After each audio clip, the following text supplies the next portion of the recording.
अस्सलामुअलैकुम नाज़रीन, मैं मोहम्मद असलम हुसैन सियासत की ख़बरों में आप सबका इस्तकबाल करता हूँ। आज 17 मार्च 2024 है। इस्लामिक तारीख के हिसाब से आज 6 रमज़ान 1445 हिजरी है। पेश है आज की कुछ अहम खबरें। मरकज़ी हुकूमत ने शहरियत तरमीमी कानून यानी CAA नाफिज तो कर दिया है, लेकिन इसकी मुखालिफत बढ़ती जा रही है। कई अफराद सुप्रीम कोर्ट से रुजू हुए हैं तो कई तैयारी कर रहे हैं। इस सिलसिले में केरला हुकूमत ने सुप्रीम कोर्ट से रुजू हुए हैं। रियासती हुकूमत ने इस कानून को मजहबी बुनियाद पर तफरीक पर मबनी करार दिया और सुप्रीम कोर्ट से अपील की कि वो इस कानून पर अमल दरामद रोकें ताकि मुल्क में इंतशार ना फैले। इस सिलसिले में ऑल इंडिया मजलिस इत्तेहादुल मुस्लिमीन के सरबराह और हैदराबाद से रुकने पार्लियामेंट असदुद्दीन ओवैसी ने भी सुप्रीम कोर्ट का दरवाज़ा खटखटाया है। ओवैसी ने सुप्रीम कोर्ट के सामने NRC का मसला भी उठाया। उन्होंने अदालत में दरख्वास्त दायर की कि अपील की है कि CAA के निफाज पर फौरी रोक लगाई जाए। मजलिस के सरबराह ने कोर्ट से कहा कि CAA के बाद मुल्क में NRC आ रहा है और इन दोनों को नापाक गठजोड़ है। NRC के जरिए हिंदुस्तानी मुसलमानों को निशाना बनाने की साजिश की जा रही है। इस खबरनामे को MS एजुकेशन की जानिब से स्पॉन्सर किया जा रहा है। What are we running after? What is it that we want our children to be? We found the answers at MS Education Academy as we integrate ethical values with modern education. MS Education Academy, preparing world-worthy individuals. Please click the link given in description for more details. Lok Sabha इंतखाबात से कबल RSS ने अपनी सालाना report जारी की है, जिसमें मुल्क के ताज़ा मामलों पर अपनी राय रखी है। इस रिपोर्ट की एक खास बात यह है कि RSS ने किसान तहरीक को शदीद तनकीद का निशाना बनाया है और इसे मुल्क के लिए नुकसानदा करार दिया है। अपनी रिपोर्ट में RSS ने इल्ज़ाम आयद किया कि लोकसभा इंतखाबात से कबल किसान तहरीक के जरिए अनारकी फैलाने की कोशिश की जा रही है। साथ ही ये भी कहा गया है कि किसान तहरीक के जरिए पंजाब में अलायदगी पसंदी और दहशतगर्दी को फ़रोग़ मिल रहा है। किसान तहरीक की सख्त अल्फाज में मजम्मत करते हुए RSS ने कहा है कि किसानों की तहरीक के बहाने ख़ास तौर से पंजाब में लोकसभा इंतखाबात से ठीक पहले अनारकी फैलाने की कोशिशों को फिर से शुरू किया गया है। इसके अलावा रिपोर्ट में राम मंदिर, मणिपुर तशद्दुद और संदेश खाली वाक़े का भी तस्करा किया गया। राम मंदिर के ताल्लुक से रिपोर्ट में कहा गया है कि 2024 अयोध्या में राम मंदिर की प्राण प्रतिष्ठा के लिए हमेशा याद रखा जाएगा।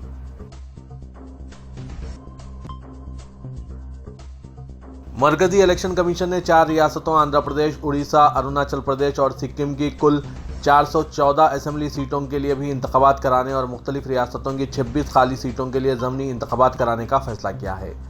Chief election commissioner Rajiv Kumar ने इलेक्शन कमिश्नरों ज्ञानेश कुमार और सुखबीर सिंह सिंधु के साथ प्रेस कॉन्फ्रेंस में लोकसभा इंतखाबात के साथ इन रियासतों के असेंबली इंतखाबात के शेड्यूल का भी ऐलान किया। इलेक्शन कमीशन के ऐलान के मुताबिक आंध्र प्रदेश की तमाम 175 असेंबली सीटों के लिए 13 मई को लोकसभा की वोटिंग के चौथे मरहले के साथ इंतखाबात होंगे। इसके लिए 18 अप्रैल को नोटिफिकेशन जारी किया जाएगा। इसी तरह अरुणाचल प्रदेश की तमाम असेंबली सीटों के लिए 19 अप्रैल को लोकसभा के लिए वोटिंग के पहले मरहले के साथ ही इंतखाबात होंगे। उड़ीसा असेंबली की 147 सीटों के लिए बिल तरतीब लोकसभा इलेक्शन के चौथे, 5वें, 6ठे और 7वें मरहले के साथ 4 मरहलों में 13 में, 20 में, 25 में और 1 जून को इंतखाबात होंगे। सिक्किम में तमाम 32 असेंबली सीटों के लिए इंतखाबात लोकसभा इलेक्शन के पहले मरहले के साथ 19 अप्रैल को होंगे। इन चारों रियासतों में वोटों की गिनती 4 जून को लोकसभा इंतखाबात के वोटों की गिनती के साथ ही होगी और नतायज भी इसी दिन जारी होना शुरू हो जाएंगे। इन 4 रियासतों के अलावा इलेक्शन कमीशन ने हिमाचल की 6, गुजरात की 5, उत्तर प्रदेश की 4, मगरबी बंगाल की 2 और हरियाणा, झारखंड, महाराष्ट्र, त्रिपुरा, तेलंगाना, राजस्थान, कर्नाटक, बिहार और तमिलनाडु की 1-1 नशिस्त पर ज़मीनी इंतखाबात कराने का भी ऐलान किया है। कांग्रेस सदर मल्लिकार्जुन खड़गे ने लोकसभा इंतखाबात की तारीखों का ऐलान होने के बाद अपने पहले रद्द-ए-अमल में सोशल मीडिया पोस्ट में लिखा कि 2024 लोकसभा इंतखाबात हिंदुस्तान के लिए न्याय का द्वार यानी इंसाफ का दरवाज़ा खोलेगा। जमहूरियत व आइन को तानाशाही से बचाने का शायद यह आखिरी मौका होगा। दरअसल खड़गे ने सोशल मीडिया प्लेटफॉर्म X पर एक पोस्ट किया है जिसमें इन ख्यालात का इजहार किया गया। उन्होंने पोस्ट में लिखा कि लोकसभा इंतखाबात हिंदुस्तान की खिदमत के लिए इंतहाई अहम है। यह हिंदुस्तान के लिए इंसाफ का दरवाज़ा खोलने के साथ साथ जमहूरियत और आइन को तानाशाही से बचाने का शायद आखिरी मौका होगा। हमें इस मौके का भरपूर फ़ायदा उठाना है और जमहूरियत को मजबूत बनाने के साथ साथ आइन की बालादस्ती कायम रखनी है। वज़ीर-ए-आज़म नरेंद्र मोदी ने 18वीं लोकसभा के आम इंतखाबात के ऐलान का खैर मकदम करते हुए इस एतमाद का इजहार किया कि इन्हें तरक्की याफ्ता हिंदुस्तान के मकसद को हासिल करने के लिए हम वतनों की मुकम्मल हिमायत, प्यार और आशीर्वाद हासिल होगा और कहा कि इनकी तीसरी मुद्दत में बदउनवानी और गुर्बत के खिलाफ जंग तेज़ हो जाएगी। मोदी ने इस एतमाद का इजहार इलेक्शन कमीशन की जानिब से लोकसभा इंतखाबात, 4 रियासतों के असम्बली इंतखाबात और 13 रियासतों के असम्बली ज़मनी इंतखाबात के ऐलान के बाद ट्विटर पर अपनी पोस्ट में किया। मोदी ने कहा, जमहूरियत का सबसे बड़ा त्यौहार शुरू हो गया है। इलेक्शन कमीशन ने 2024 के लोकसभा इंतखाबात की तारीखों का ऐलान कर दिया है। Bharatiya Janata party, National Democratic Alliance, BJP, NDA इन इंतखाबात में हिस्सा लेने के लिए पूरी तरह तैयार है। गुड गवर्नेंस और अवामी खिदमत के अपने ट्रैक रिकॉर्ड की बुनियाद पर हम अवाम के दरमियान जाएंगे। मुझे पूरा भरोसा है कि हमें मुसलसिल तीसरी बार 140 करोड़ अफराद और 96 करोड़ से ज़्यादा वोटरों का पूरा प्यार और आशीर्वाद मिलेगा।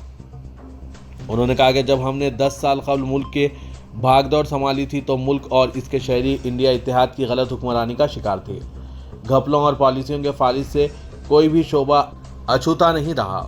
नाज़रीन, वज़ीर-ए-आज़म नरेंद्र मोदी के ख्यालात पर आपकी क्या राय है? कमेंट के जरिए ज़रूर बताइएगा।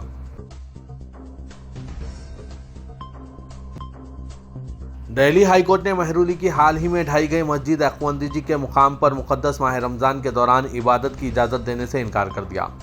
जस्टिस सचिन दत्ता ने इंतज़ामी कमेटी मदरसा बहरुल उलूम व क़ब्रिस्तान की दरख्वास्त खारिज कर दी और कहा कि हाई कोर्ट ने गुज़श्ता माह शब बरात के मौके पर वहां दाखिले की इजाज़त नहीं दी थी। 600 साल पुरानी मस्जिद अकवंदी और मदरसा बहरुल उलूम को दिल्ली डेवलपमेंट अथॉरिटी यानी DDA ने संजय वन में गैर कानूनी करार देते हुए 30 जनवरी को शहीद कर दिया था। मुकामी अफराद ने इस जगह पर रमज़ान में इबादत की इजाज़त मांगी थी, लेकिन हाई कोर्ट ने इजाज़त देने से इनकार कर दिया।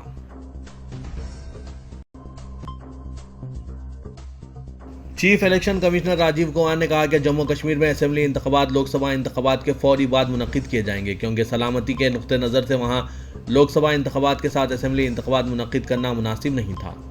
आज लोकसभा इंतखाबात के ऐलान करने के मौके पर मीडिया के सवालों का जवाब देते हुए चीफ इलेक्शन कमिश्नर ने कहा कि मरकजी ज़ेर इंतज़ाम इलाके में असेंबली इंतखाबात मुनक्किद कराने के लिए हर उम्मीदवार को सिक्योरिटी फराहम करना ज़रूरी है, जो इस वक्त मुमकिन नहीं है जब आम इंतखाबात होने जा रहे हैं। उन्होंने कहा कि जम्मू कश्मीर तंजीम जदीद कानून में दिसंबर 2023 में तरमीम की गई, जिसके बाद हदबंदी का अमल शुरू किया गया। उन्होंने बताया कि जम्मू कश्मीर तंजीम जदीद कानून 2019 में मंजूर किया गया था, जिसमें 107 नशिस्तें फराहम की गई थी। इनमें से 24 नशिस्तें पाक मकबूजा कश्मीर में थी। उन्होंने बताया कि हदबंदी कमीशन ने नशिस्तों की तादाद में तब्दीली की है, इसलिए हदबंदी और कानून में दी गई सराहत में यकसानियत नहीं हो रही है।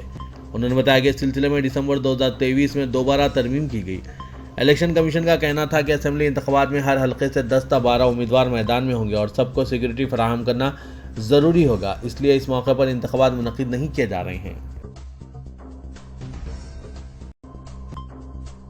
Chief election commissioner Rajiv Kumar ने कहा कि मुल्क में इस्तेमाल की जाने वाली इलेक्ट्रॉनिक वोटिंग मशीन यानी EVM पूरी तरह महफूज और गैर जानिबदार है और इसके साथ किसी भी किस्म की कोई छेड़छाड़ नहीं की जा सकती। 18वें लोकसभा इंतखाबात के शेड्यूल का ऐलान करने के बाद राजीव कुमार ने मीडिया के सवालों के जवाब में कहा कि EVM की हिफाजत और गैर जानिबदारी के मामले पर मुल्क की अदालतों में 40 मुकदमात दायर किए गए। अदालतों ने हर बार एतराज़ात को मुस्तरद करते हुए EVM को महफूज करार दिया। उन्होंने कहा कि अब सूरत हाल ऐसी है कि अदालतें ऐसे लोगों पर जुर्माने आयद कर रही है। चीफ इलेक्शन कमिश्नर ने कहा कि EVM 100% महफूज है और इन्हें हैक नहीं किया जा सकता। उन्होंने कहा कि EVM की वजह से इंतखाबी अमल आसान हो गया और बहुत सी सियासी जमातों को इंतखाबात में हिस्सा लेना आसान हो गया है।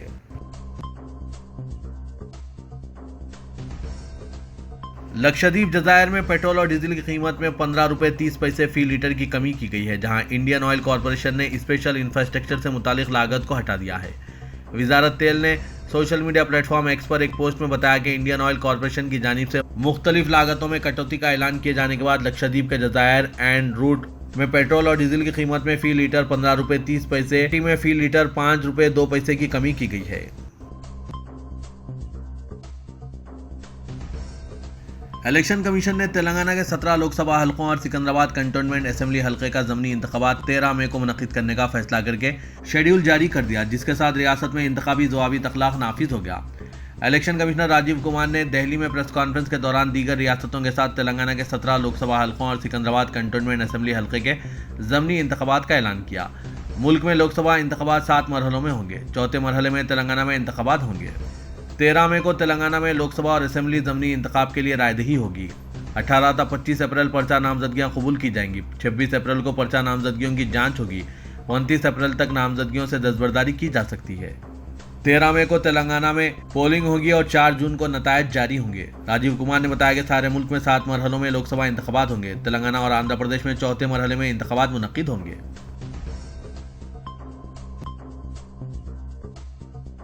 आंध्र प्रदेश में बीजेपी को बाबू जगन पवन से ताबीर करते हुए चीफ मिनिस्टर तेलंगाना रेवंत रेड्डी ने कहा कि आंध्र प्रदेश को एक मौसर क़यादत की जरूरत है जो मरकज से सवाल कर सके। रेवंत रेड्डी विशाखापट्टनम में कांग्रेस पार्टी के एक जबरदस्त जलसे-आम से खिताब कर रहे थे। उन्होंने कहा कि हालांकि 2 तेलुगु रियासतों को जमीन पर तकसीम कर दिया गया है, लेकिन जब कभी आंध्र प्रदेश के अवाम को जरूरत होगी वो इनके लिए खड़े रहेंगे। तेलंगाना के वज़ीर-ए-आला रेवंत रेड्डी ने कहा कि आंध्र प्रदेश को कई बड़े मसाइल का सामना है और कोई भी मरकजी हुकूमत के खिलाफ आवाज उठाने को तैयार नहीं है। उन्होंने कहा कि आंध्र प्रदेश को ऐसे लीडर की जरूरत है जो साबिक चीफ मिनिस्टर वाई.एस. राजशेखर रेड्डी की ख्वाहिशात को पूरा कर सके। उन्होंने कहा कि मुत्तहिदा आंध्र प्रदेश रियासत के अवाम के लिए वाई.एस.आर. की खिदमत मिसाली थी। उन्होंने कभी भी बीजेपी के आगे झुकना गवारा नहीं किया। जिस तरह आज वाई.एस.आर. कांग्रेस और तेलुगु देशम पार्टी किसी भी हद तक झुकने को तैयार हैं। आंध्र प्रदेश में अवाम को समझना चाहिए कि राजशेखर रेड्डी की हकीकी वारिस कौन है। आंध्र प्रदेश के अवाम के लिए जद्दोजहद करने वाई.एस. शर्मिला के जज्बे की सताइश करते हुए तेलंगाना के वज़ीर-ए-आला रेवंत रेड्डी ने कहा कि शर्मिला अपनी जान की परवाह किए बगैर जद्दोजहद के लिए तैयार हैं और एक पड़ोसी रियासत के चीफ मिनिस्टर की हैसियत से वो भी हमेशा शर्मिला के लिए दस्तयाब रहेंगे। दिल्ली शराब स्कैम में रॉस एवेन्यू अदालत ने बीआरएस की रुकने कानून साज कौंसिल को 7 दिन के लिए ईडी की रिमांड में दे दिया है। ताहम इन्हें रिमांड के दौरान वकला और अरकान खानदान से मुलाकात करने और घर का खाना खाने की इजाज़त दे दी है। हैदराबाद में कविता को गिरफ्तार करने वाले ईडी के अहदेदारों ने रात में इन्हें दिल्ली मुंतकिल किया था। रात में और सुबह में कविता का तिब्बी टेस्ट किया गया, जिसके बाद दिल्ली की रॉस एवेन्यू अदालत में पेश किया गया। कविता के वकला ने कविता की गिरफ्तारी को गैर कानूनी करार दिया, जिसको अदालत ने मुस्तरद कर दिया। 23 मार्च को दोपहर 12 बजे दोबारा कोर्ट में पेश करने की ईडी को हिदायत दी। दिल्ली शराब स्कैम में कविता की गिरफ्तारी और ईडी को 7 दिन की तहवील में देने की इत्तला मिलने के बाद इनके वालिद बीआरएस के सरबराह के चंद्रशेखर राव अपनी क़यामगाह से फार्म हाउस को मुंतकिल हो गए। वाज़ेह है कि कविता की गिरफ्तारी पर उन्होंने अभी तक कोई रद्दअमल का इजहार नहीं किया है। ईडी के अहदेदारों ने दिल्ली शराब स्कैम में मजीद पेशरफ्त करते हुए कविता के शौहर अनिल, कविता के पीआरओ राजेश के अलावा दूसरे 3 अफराद को नोटिस जारी करते हुए इन्हें पीर को पूछताछ के लिए हाजिर होने की हिदायत दी।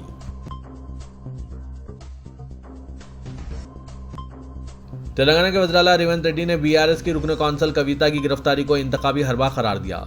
इख्तियार संभालने के 100 दिन की तकमील के मौके पर प्रेस कॉन्फ्रेंस से खिताब करते हुए चीफ मिनिस्टर रेवंत रेड्डी ने एक तरफ गुज़िश्ता 100 दिन के अंदर इनकी हुकूमत की जानिब से किए गए इक़दाम का तफसीली अहाता किया तो दूसरी तरफ अपोजिशन बीआरएस को शदीद तनकीद का निशाना बनाया। रेवंत रेड्डी ने कविता की गिरफ्तारी पर तबसरा करते हुए कहा कि दिल्ली शराब मामला एक टीवी सीरियल के एपिसोड की तरह जारी है जो कई दिनों से जारी है और ख़त्म होने का नाम नहीं लेता। उन्होंने कहा कि लोकसभा इंतखाबात के इलामिया की इजराई के 24 घंटे कबल कविता को गिरफ्तार किया गया, जिससे यह वाज़ेह होता है कि कविता की गिरफ्तारी एक इंतखाबी हरबा है। उन्होंने कहा कि इस गिरफ्तारी से बीआरएस हमदर्दी हासिल करना चाहती है और बीजेपी इस कार्रवाई से वोट की ख्वाह है। रेवंत रेड्डी ने कहा कि कविता को गिरफ्तार करने के दौरान चंद्रशेखर राव वहां नहीं पहुंचे, इसका क्या मतलब समझा जाए और अब तक केसीआर ने अपनी दुख्तर की गिरफ्तारी की ना ही मजम्मत की और अवाम के सामने इसकी वजाहत की। उन्होंने सवाल किया कि केसीआर की खामोशी क्या इशारा देती है।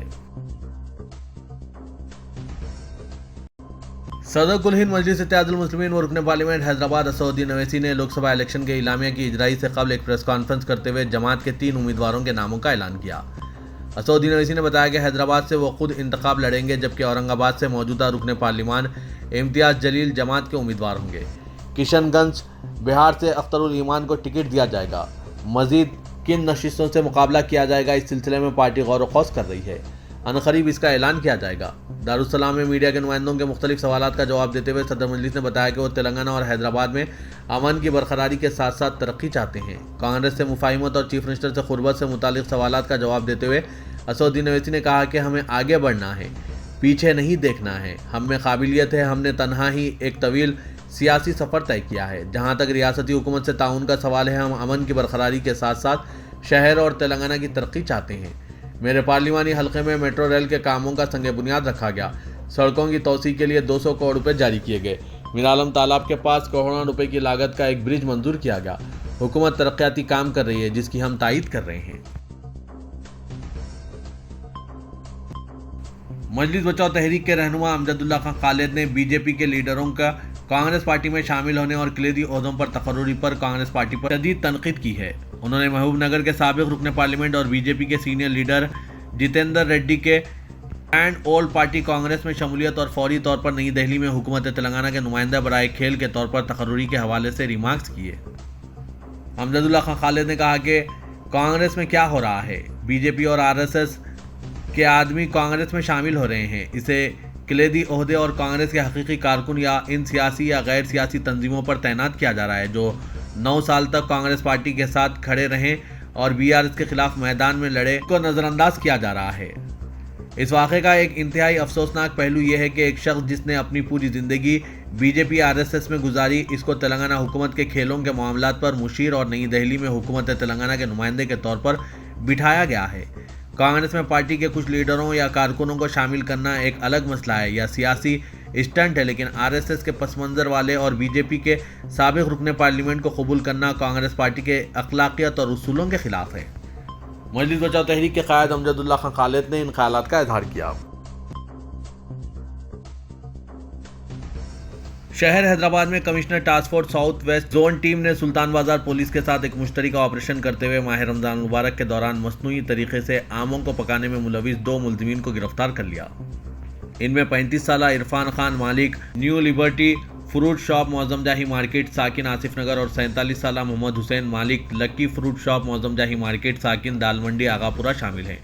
Deputy commissioner police task force Hyderabad S Rashmi media को बताया कि दोनों मुलजिमीन मेवा फरोख्त किया करते हैं और रवा मुक़द्दस माह रमज़ान और शादियों के सीज़न के बाद मेवों की तलब में इजाफे से फ़ायदा हासिल करने के लिए उन्होंने मसनूई तरीके से आमों को पकाते हुए इन्हें मार्केट में फ़रोख्त करना शुरू किया, जिसके लिए एथिलीन का इस्तेमाल किया जा रहा था। ये मेवा फरोश गैरकानूनी तौर पर स्टोरेज करते हुए आमों को पका रहे थे, जिससे इंसानी ज़िंदगियों को ख़तरात होते हैं और इन्हें सेहत के कई मसाइल बशमूल जिल्द के मसाइल भी पैदा हो सकते हैं।